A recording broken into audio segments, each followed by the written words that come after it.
Inspirée par l'ambiance sombre du film The Batman, cette série suit Oswald Cobblepot, ou plus communément appelé Oz, un personnage aussi complexe que dangereux dans son ascension au sein du monde criminel. HBO et Matt Reeves nous ont vraiment donné un Oz impitoyable, calculateur, mais aussi parfois très vulnérable, et la série s'est très bien jouée avec ça et on va en reparler. Installe-toi confortablement devant cette vidéo, n'hésite pas à me laisser un petit pouce bleu pour me soutenir, à t'abonner à la chaîne YouTube ainsi qu'activer les notifications pour ne pas rater du prochain contenu sur la chaîne. En effet, cette dernière ne se porte pas très bien ces derniers temps et il n'y a que vous qui pouvez faire changer les choses. Alors n'hésitez pas, installe-toi confortablement encore une fois. Il y a une partie avec et une partie sans spoiler. Et sur ce, on enchaîne.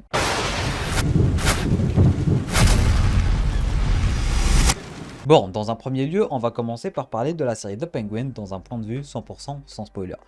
Vous savez, dès qu'ils ont annoncé la série, j'étais là en mode oui, je vais regarder, je vais sûrement kiffer, ça s'arrête là, j'en ai rien à foutre. Et ben même quand la série elle est sortie, bah ça a toujours été comme ça et j'ai même pas regardé les premiers épisodes quand ils étaient sortis. J'ai attendu je pense une bonne quinzaine de jours, voire même plus en fait. J'ai commencé la série il y a à peine 15 jours si je dis pas de bêtises. Parce que voilà, c'est pas que je m'en foutais en fait, mais c'est juste que je trouvais pas forcément le temps de regarder et j'avais pas la patience de regarder un épisode par semaine, d'autant plus que c'était un personnage qui m'intéressait pas tant que ça en fait. Pour moi, les spin-offs, c'est toujours comme ça. À chaque fois qu'il y a un spin-off, je me dis ouais, je m'en fous un peu, mais je vais regarder, je vais sûrement kiffer. C'est ce qui s'est passé aussi avec la série Marvel Agatha All Along. Je l'ai pas regardé Day One et je m'en foutais éperdument. J'en ai même pas fait de vidéo et tout. Je vous en avais parlé vite fait en story. Et j'ai pas regardé. J'ai regardé qu'à la fin et finalement c'était bien. Tu vois, genre vraiment, il y a des séries. J'en ai pas forcément envie de regarder. Tu vois, j'ai pas cette méga hype de regarder directement tout de suite et tout. Mais quand je regarde, ah bah j'apprécie. Avec Penguin, bah c'est totalement différent.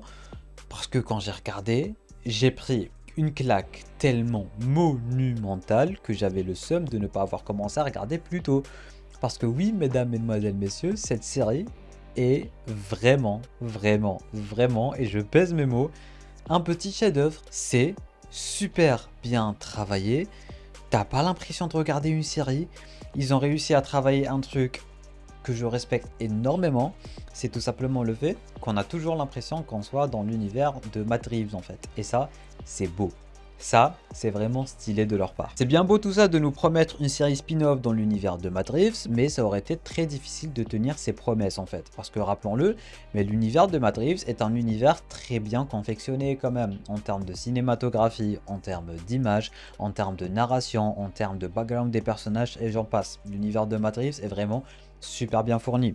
Et le fait de dire qu'il y a une série qui va arriver, bah à un certain moment tu vas te dire ouais d'accord, officiellement tu me dis que c'est dans l'univers de Matt Reeves, mais quand tu vas regarder tu vas pas avoir cette immersion en fait que tu avais dans The Batman. Finalement pas du tout. Bon, on va pas dire la qualité de The Batman quand même parce que The Batman c'est un film, c'est le cinéma et tout, mais vraiment pour une série c'est super méga giga bien réussi. La colorimétrie est la même que dans The Batman. T'as des plans super bien travaillés, t'as de belles chorégraphies, En fait, cette série est artistique en fait. Ce n'est pas une série qui est faite juste comme ça, chant contre chant, des dialogues, non. C'est une série artistique, super bien travaillée, super bien écrite, super bien filmée, il n'y a rien qui ne va pas. Alors oui, parfois il y a des scènes, c'est basique, hein, c'est comme toute série, j'ai envie de vous dire. Mais vraiment, tu as toujours cette immersion, tu vois toujours cette impression en fait que tu es dans l'univers Batman de The Matrix. Mais tu as vraiment l'impression d'être dans l'univers The Batman de Matt Reeves et ça pour le coup c'est vraiment super génial.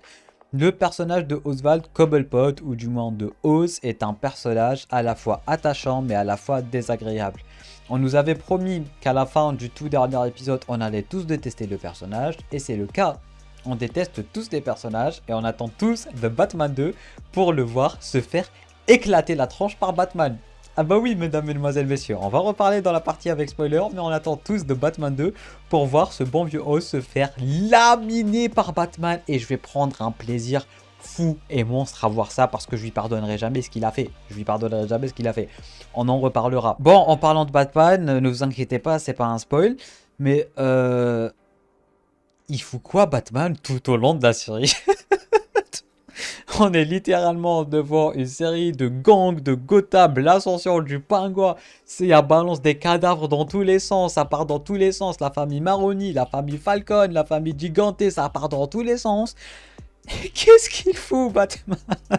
On se pose tous la question, enfin, il faut pas faire genre, on s'est tous posé la question dès le premier. Qu'est-ce qu'il fout, Batman, en fait? Ça, c'est plutôt très très drôle, on va pas se mentir. J'adore quand ça fait ça. À chaque fois que je me dis qu'est-ce qu'il fout, Batman, je me rappelle de la scène de Sam Raimi. Tu vois, quand Peter, il a abandonné ses pouvoirs, il voit une ambulance passer, il mange son truc là.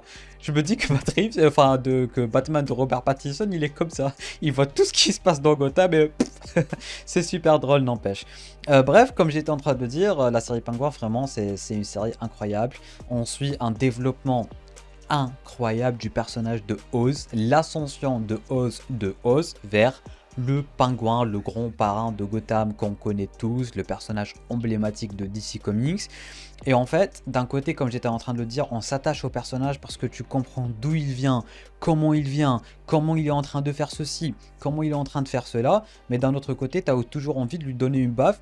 Et c'est ça qui est bien travaillé avec la série, c'est l'aspect psychologique de la série. D'un côté, ils arrivent à te faire sentir que Oz c'est un gentil alors que c'est très clairement un méchant et ça se voit, tu vois. Du coup, en plus de jouer avec la psychologie de Oz, la psychologie de Sophia, mais en plus ça joue avec nous, les spectateurs, les personnes qui regardent la série en fait, et ça pour le coup, c'est super bien réussi. Parfois, tu éprouves littéralement de la compassion pour Oz. Parfois, tu le comprends. Parfois, tu sens qu'il y a un petit quelque chose en fait. Il a aussi un délire de mentorat dont on va parler dans la partie avec spoiler. Et ça, c'est attachant, tu vois. À chaque fois, tu as des scènes attachantes avec Oz. Tu comprends le pourquoi du comment. Et d'un côté, tu vois que c'est. Tu te dis, oui, c'est un méchant et tout, c'est un criminel, mais il, on lui doit le respect, tu vois. C'est une personne à qui on doit le respect parce que ça reste quand même un peu un gentil, mais un méchant parce que c'est juste un criminel, parce que c'est juste un parrain, tu vois. C'était pas, s'il n'était pas dans le domaine de la drogue et tout, il aurait été respecté. Je ne sais pas comment expliquer ça, mais d'un côté tu le respectes et d'un côté tu le comprends, mais d'un autre côté, c'est juste qu'il est en train de jouer avec ta psychologie et c'est ce qu'il fait avec tous les personnages de la série depuis le tout premier épisode et depuis toujours en fait, depuis qu'il est tout petit. Et c'est ça qui est vraiment bizarre. D'un côté, tu vois une facette angélique du personnage qui est en train de cacher la véritable intention du personnage alors que la véritable intention du personnage, elle n'est pas si cachée que ça. Je sais pas si vous voyez, on voit toutes les deux facettes, mais la facette gentille est beaucoup plus mise en avant, non pas par la série, mais nous en tant que spectateurs, on voit et on ressent des trucs qui vont nous dire ah ouais c'est plutôt beaucoup plus un gentil qu'un méchant et ça pour le coup c'est super bien fait. Et même chose du côté de Sophia Falcon qui est un très très très très grand coup de cœur dans cette série. Vous allez voir l'actrice, elle est majestueuse. Je parle pas de sa beauté, elle est pas très belle je trouve, mais bon, vous savez, je parle tout le temps de la beauté des acteurs et tout, il n'y a aucun problème. Je suis pas en train de juger ou un truc dans le genre. Mais par majestueux, je parle vraiment de son acting. Et parce que littéralement, elle vole la série. Hein. Elle vole très clairement la série. Elle est super, méga, giga forte. Et il y a toujours ce délire psychologique en fait. Parce que d'un côté, Oz, il a ce délire, c'est un gentil, mais c'est un méchant. Elle aussi, bah, elle a ce délire. C'est une gentille, mais c'est une méchante. Mais c'est aussi juste une revanche en fait. Parce que elle en a bavé dans sa vie. Et du coup, j'adore vraiment comment c'est ramené, comment Oswald, c'est lui comment dire, c'est lui qui contrôle tout, mais en même temps, il contrôle rien du tout. À chaque fois, il fait des erreurs parfois il en fait pas, parfois il apprend de ses erreurs. Il est très intelligent et parfois il est très con, tu vois. Il y a vraiment un certain quelque chose en fait qui fait que tu te poses tout le temps des questions et à chaque fois tu te remets en question parce que tu croyais savoir quelque chose ou du moins on t'a fait croire quelque chose et finalement ce quelque chose n'est pas vrai. Bref, tout ceci pour vous dire que cette série, elle est incroyable. Que ça soit en termes d'écriture, en termes de personnages, en termes de réalisation, c'est vraiment un petit chef-d'œuvre. Je me suis jamais ennuyé devant un seul des épisodes. Ça part dans tous les sens, la relation des personnages, leur alchimie, les décors. On est vraiment dans une Gotham City incroyable et on ressent plus l'aspect Gotham City que dans le film de Batman parce que là, on est vraiment terre à terre en fait. Tu vois les criminels, tu vois les gangs, tu vois les familles, Falcon, Maroni et compagnie. C'est un délire incroyable et tu comprends tout. C'est super bien amené, c'est super bien écrit. Les flashbacks qui font super bien leur travail. Vraiment une immersion à travers Gotham City comme on n'en a jamais vu. Et ça pour le coup c'est banger et je remercie vraiment l'univers de Matt Reeves pour ce genre de choses. Et je veux en voir plus. Je veux voir plus de projets dans l'univers de Matt Reeves. Parce que pour le coup c'est vraiment super bien fait. Maintenant, on enchaîne directement avec le côté avec spoiler, avec le sourire. De quel sourire tu me parles ? Je vous ai éclaté les oreilles, j'en ai rien à foutre. D'où il tue. On s'attendait à ce qu'il tue Vic, d'accord? On s'attendait à ce qu'il tue Vic. Mais pourquoi il a tué Vic? Mais on s'attendait à ce qu'il... Mais tu vois, est-ce que... Je sais que vous avez tous réagi comme moi, alors arrêtez de faire genre, allez pas taper un commentaire, mais... D'où tu tues Vic? On savait qu'il allait tuer Vic, on savait tous que ça allait arriver, parce que on s'est rendu compte qu'il a tué ses frères, il a tout fait, le mec il a ni principe derrière, il en a rien à foutre de tout, et c'est un psychopathe et c'est un malade mental. Ça on le sait, on l'a compris avec la... Mais pourquoi ça nous dérange autant? Parce qu'on savait que ça allait arriver, mais pourquoi ça nous a autant... C'est chiant. D'accord, je déteste quand ça fait ça. Je savais que ça allait arriver, c'était inévitable. On sait que c'est le pingouin, on sait tout, on a vu son background, on a tout vu. Mais pourquoi il a tué? C'est quand même chiant. J'arrive pas à m'y faire. J'arrive pas à m'y faire, du coup, non, je lui pardonnerai jamais. Et j'ai hâte de voir Batman le Am Vengeance, tu vois. Am Vengeance et il le tabasse. Tu vois, la scène Am Vengeance, mais avec le pingouin qui est à terre. Ça va être un gros banger. Parce que je lui pardonnerai. Tu vois, moi je déteste quand ils font ça. Ils ont fait ce que j'appelle moi le syndrome Stranger Things. Tu vois, Stranger Things, chaque saison, il y a un personnage super mignon, super sympa, super gentil. On le tue. Tu vois de qui je parle ou pas dans Stranger Things? Il y a eu Bob, il y a eu le russe à lunettes et tout. Ils sont super mignons, super gentils. À chaque saison, on le tue. Ils ont fait la même chose avec Vic. Et ça, pour le coup, c'est impardonnable. Parce que Vic, dites-vous, imaginez si Vic, il aurait volé les roues de la Batmobile. Ça aurait fini en Robin. Ça aurait fini en Robin. Bah oui, ça aurait fini en Robin, mais pour le coup, non, il a volé la mauvaise voiture, en fait. Il est con aussi, d'un côté, mais je suis dégoûté. Hein. Et en fait, ce qui fait le plus mal, c'est les fameux parallèles, en fait. D'un côté, il avait la chance d'aller avec sa copine. Il est même parti la voir. Il est resté fidèle à Oz. Et Oz l'a quand même tué. Et il a pas tué parce qu'il aime pas, ou un truc dans le genre. Non, il a tué par amour. Parce que Oz, en fait... On a très bien compris avec cette série qu'il a une seule priorité et il a une seule occupation, c'est de devenir le roi de Gotham en fait. Et pour devenir le roi de Gotham, il faut que tu n'as rien qui puisse t'atteindre, t'as pas de proches, t'as rien du tout qui vont te rendre faible, j'ai envie de te dire. Et c'est pour ça qu'il a tué. N'empêche, la scène, elle était super émouvante. On était tous choqués malgré qu'on s'y attendait. Et c'est ça qui fait la force de la série. On était choqués, mais on s'y attendait. Le bat signal à la fin dans un plan épique, c'était magnifique. Et cette série, en fait, ce que j'ai vraiment adoré avec cette série, c'est comment tu te rends compte que le pingouin, c'est juste un psychopathe, en fait, tu vois. Il a tué ses frères, il en a rien à foutre de sa mère, c'est ça qui est bien. Il en a rien à foutre de sa mère, ou de il l'aime ou pas, ou de tenir sa promesse envers sa mère. Lui, tout ce qu'il veut, c'est son approbation et être aimé, tu vois. C'est pour ça qu'il a laissé sa mère comme une légume, comme il l'a dit lui.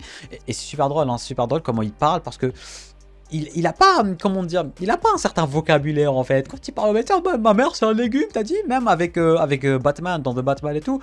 Ouais, j'adore sa façon de parler, il part dans tous les sens, il gueule de partout et tout, il a pas vraiment...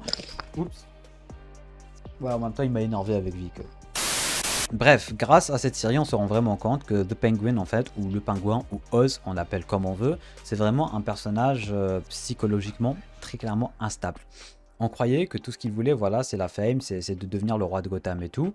Mais pour le coup, on se rend compte qu'il a pas de sentiments, qu'il a pas d'émotion, qu'il a rien du tout, qu'il a un but, il l'atteint et ça s'arrête là. Et c'est limite un genre de schizophrène ou un truc dans le genre, je sais pas comment on appellerait ça, je suis pas médecin. Mais tout ce qu'il voulait, c'est l'approbation de sa mère. La preuve, il a laissé sa mère comme un légume et il a déguisé la prostituée en sa mère et lui a dit ouais, dis-moi que tu t'es fier de moi, dis-moi que tu m'aimes, tu vois, genre il vit littéralement dans une bulle et il est un peu malade mental, tu vois. Il vit littéralement dans son monde et ce qu'il croit qu'il a bâti et tout. Et c'est ça, sa faiblesse, j'ai l'impression. Et c'est ça, et c'est ça le truc avec lequel ils vont jouer dans The Batman partie 2.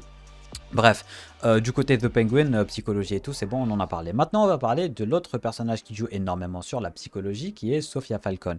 Sophia Falcone, qui est un personnage que j'apprécie énormément, parce que je la trouvais BG dans la série Gotham à l'époque, mais ça c'est une autre histoire.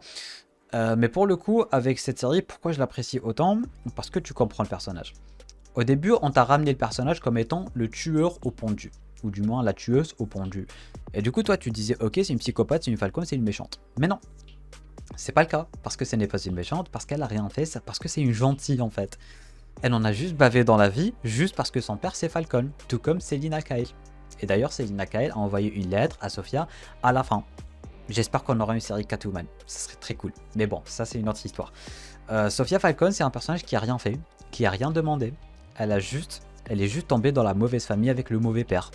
Elle l'a un tout petit peu soupçonné et du coup elle a fini à Arkham pendant 10 ans de sa vie à se faire laminer la gueule, à se faire labiler la tranche et à passer des tortures sur des tortures sur des tortures. Du coup c'est normal que quand elle sort en étant totalement psychopathe. Et même je pense qu'on ne peut pas employer le terme psychopathe avec Sophia Falcon à la fin de la série, enfin durant toute la série, pour la simple et bonne raison qu'elle est juste en train de se venger et qu'on la comprend à 100%.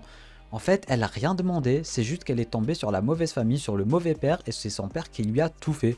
Du coup, on va pas dire que c'est légitime, mais tu comprends le personnage, pourquoi il fait telle et telle chose, et pour le coup, c'est super bien ramené, c'est super bien travaillé, tu as de la compassion pour le personnage, et encore une fois, tu te rends compte que Oz, c'est juste un gros connard, en fait, depuis toujours. Ses frères, Sophia, en fait, ça, il a ni principe, ni valeur, ni rien du tout. C'est ça qui fait la force du personnage de Oz, encore une fois, parce qu'il en a rien à battre de tout, il a pas de principe, il a rien, c'est juste un connard, ça s'arrête là, tu vois. Et bah, ça a toujours été lui le problème depuis toujours, avec Sophia, avec sa mère, avec ses frères, ça a toujours été lui le problème. Et du coup, on comprend Sophia, on comprend énormément Sophia, et à la fin, bah, on a le sub aussi pour elle, parce que bon, c'était très tendu le fait qu'il allait la tuer ou pas et tout, mais finalement il a remisé à Arkham et tu vois à quel point elle va encore plus être torturée. La pauvre, elle a vraiment rien demandé et elle arrête pas d'en baver. Alors oui, après quand elle est sortie, elle a fait 2-3 trucs, mais c'était juste pour se venger encore une fois et c'était super bien ramené. Bref, dernier détail que je voulais aborder durant cette vidéo, c'est la voix de Mackenzie en VF. Ceux qui ont regardé la série en VF, vous savez de quoi je parle, c'est comment cette voix éclatée au sol. Ça fait tellement pas sérieux, on dirait que j'étais en train de regarder un dessin animé. J'étais mort de rire, je pleurais de rire devant la voix de Mackenzie. Du coup voilà, c'est le seul détail que je voulais ajouter. Bref, mesdames, mesdemoiselles, messieurs, je pense que c'est tout du côté de la série The Penguin, qui est vraiment un très gros chef-d'œuvre et un banger de l'espace absolu. N'hésitez pas à me dire, vous, en bas dans les commentaires, qu'est-ce que vous avez pensé de cette série. Si vous êtes resté jusqu'à la fin de la vidéo, commentez, ose. Comme ça, je sais qu'il reste jusqu'à la fin des vidéos, malgré que la vidéo va taper sans vue. On s'en balance. Bref, merci à tous, merci à toutes. Sur ce, je vous souhaite une bonne et agréable journée, soirée, ça dépend du moment dans lequel vous regardez cette vidéo. Et sur ce, tu peux regarder une autre vidéo en cliquant juste ici. Enfin, non, là c'est l'abonnement. Et là, c'est les autres vidéos. Du coup, tu peux le faire. Sur ce, moi je te dis à très bientôt pour une toute nouvelle vidéo. C'était Namiat. Portez-vous bien.